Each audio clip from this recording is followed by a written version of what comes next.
Welcome to your weekly tutorials for the Become Project. Today we're going to talk about some moments in this week's routine that you all had some questions about. Specifically, we're going to talk about the leg series, how high the hips should be lifting, how much weight should be in that opposite foot.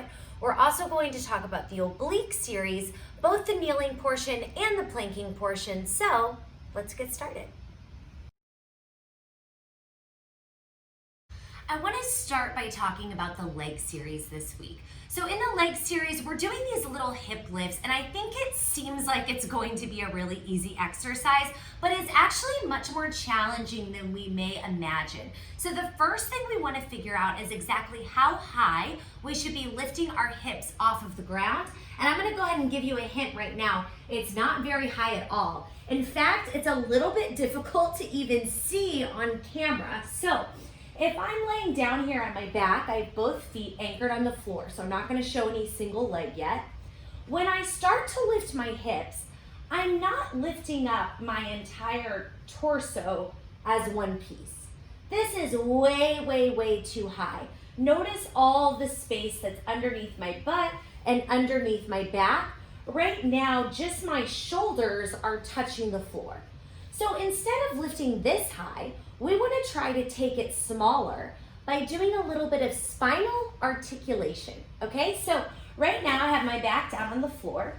I want to begin to articulate my spine off of the floor, vertebrae by vertebrae, starting with my tailbone, okay? Now this is going to be tricky to see on camera, so stay with me here. I'm going to begin to scoop my belly. Watch, here I'm not scooped. Now I'm going to scoop. Watch that again. Not scooped, scooped. Okay, so I've now peeled my tailbone off the floor. Now I'm going to go just a little bit higher. So I'm going to take my sacrum off of the floor. I have a little bit of space underneath my lower back, and my ribs are still down. This is actually where I'm going to stop. I'm not going to go any higher than this. A really good check that I do all the time is I take my hands and I sort of place them underneath my butt to see how much space is there. I don't really want you to have more than 2 fingers of space. This is as high as we go. Not up here, not the whole spine. Keep the top anchored down, the belly scooped in, so that way the low abdominals pull in, the ribs stay anchored, and this is the height that we need to start at. Now that we have our height set, right, 2 fingers worth of space, we have to figure out how we go into single leg, okay? So in this week's routine, I'm allowing you to tippy toe this foot on the floor. And I actually had a lot of questions about this tippy toe foot, people saying that it felt like there was too much weight in that foot or that foot was cramping. So here's what you need to know. This tippy toe foot is designed to help you. Like a harder version of this exercise would be to lift the hips and then to do the whole thing with this leg up, right? Because this leg is higher, I have less support from the body. So ideally, by lightly touching the toe onto the floor, it helps you stabilize a little bit more so you don't feel quite so wobbly. But you need to make sure that you're not pressing a ton of weight into this foot and therefore missing what the moment is all about. So when you're doing this single leg, you should check yourself with this toe. At any moment in time, you could kind of tap that toe, and that's how you know that you're holding all of your weight, your body weight, back here in this leg, which is where we're gonna start to fire up glute and hamstring. So for the single leg, this toe is super light on the ground, as light as you can personally make it. If you want to try doing it all the way up here, you totally can, but it's okay to have the foot lightly resting on the floor to hopefully help support your body more. So now that we have our height set, right, super small, and we have our single leg, not a lot of weight in this toe, we have to figure out the movement. Now you'll notice this week that I talked several times about the movement not being very big, because what I'm not cueing is for you to lift your hips up and down, up and down. Instead, I'm cueing more of a contraction, okay? So basically keeping this height, I want you to think about squeezing your butt cheeks toward one another. This is gonna sound really silly, but almost like there's a penny on the floor and your butt cheeks are trying to squeeze the penny off the floor. So I'm gonna say this one more time. You're not trying to go up and down. You're just trying to squeeze your tush toward one another. Look. Me moving my hips forward and backwards. Me not moving my hips forward and backwards, but rather taking the glutes and wrapping them in. I'm gonna show that again. Not wrapping, wrapping. One more time. Not wrapping, wrapping. That's the action that I want you to practice this week. The butt is going to narrow, the sit bones are going to narrow, there's going to be a little squeeze, and that's all you have to do. Squeeze, unsqueeze, squeeze, unsqueeze, not go high, low, high, low. One more thing I need to tell you about this exercise has to do with your foot placement. So, this is my working leg, the one that's down on the floor, okay? I'm gonna pull this knee in so it's not part of the exercise. Look down here. Do you see how close my heel is toward my butt? Do you see how there's like no space behind my knee? If I do the exercise like this, I'm going to feel either my kneecap or like a lot right here on the top of my leg. And that's not where you want the sensation. So if you feel your kneecap or the top of your leg, it is a sure sign that you need to take your working leg, your working foot, and walk it forward.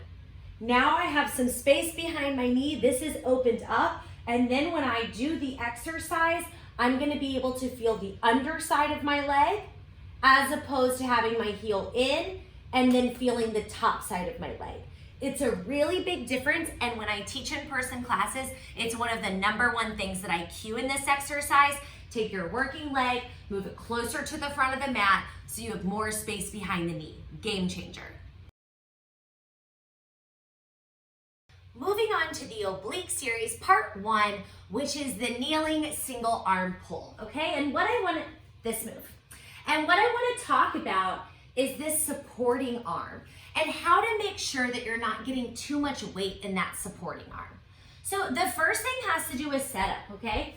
When you set this one up, you do not want your hand right underneath your shoulder.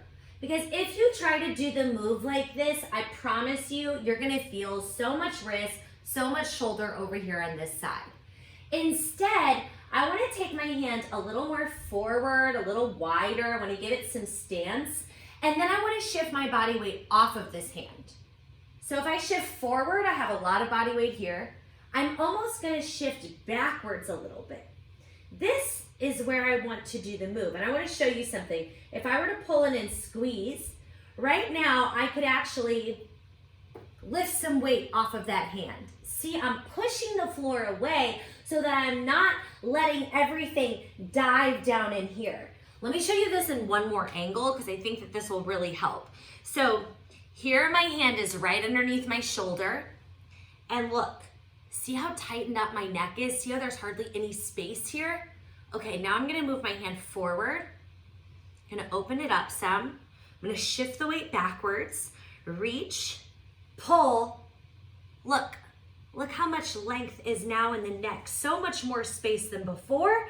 I'm still light on that hand, and that's where you wanna be for the supporting arm.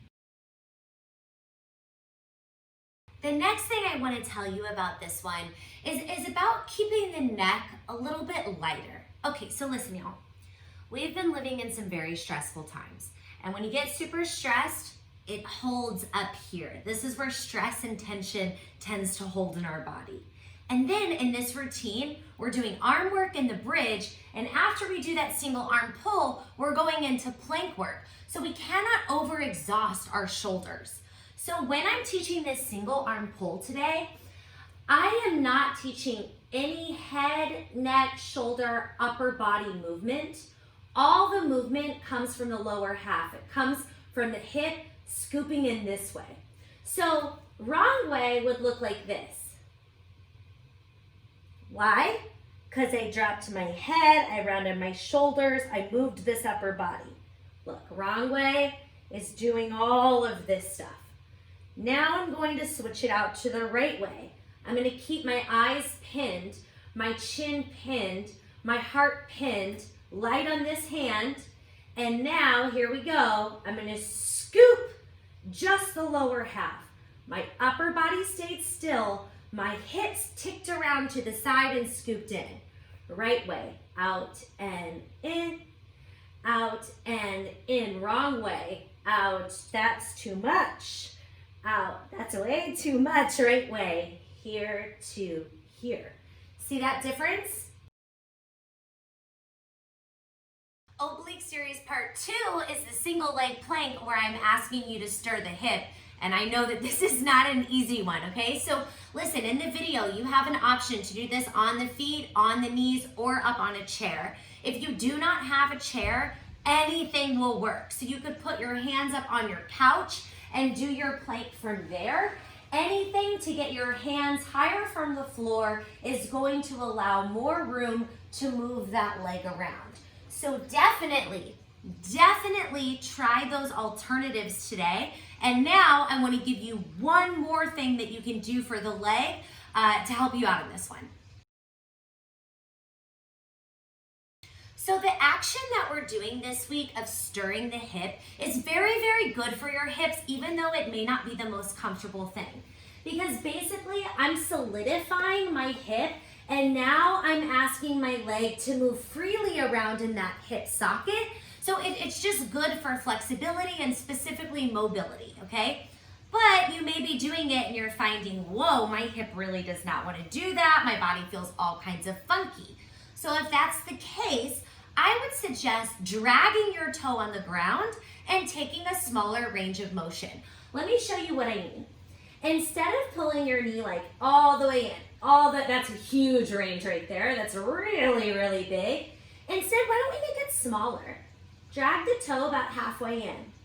Drag it out to the side, then circle it back. So now my toe is at 6 o'clock. I'm gonna bring it maybe to like 7, 8 o'clock. Then I'm gonna take it back into the center and then return back. Same thing if you're kneeling, okay? So here I'm showing a kneeling version.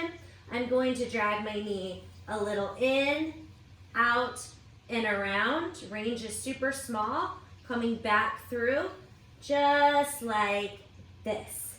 I'm gonna show that on a chair. Again, your hands could be on your kitchen counter, it could be on your couch.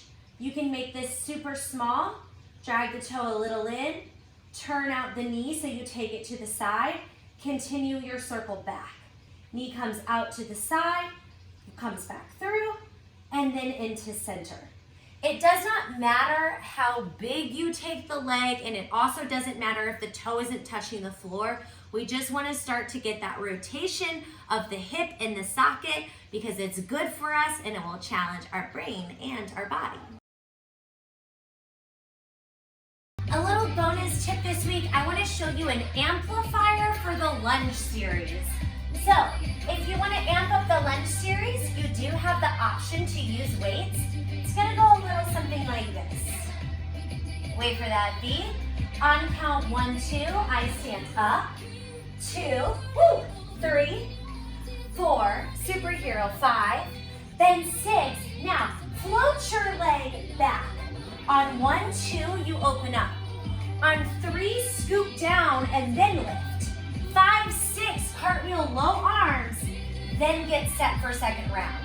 Up, up, it's in, open. Superhero, squat, float your left leg back, reach it. Now go open, then scoop, down, then straight. Cartwheel the arms back over, up you go. It's a little bit of a bigger range and it'll it'll amp up your lunge series. Have fun this week, y'all.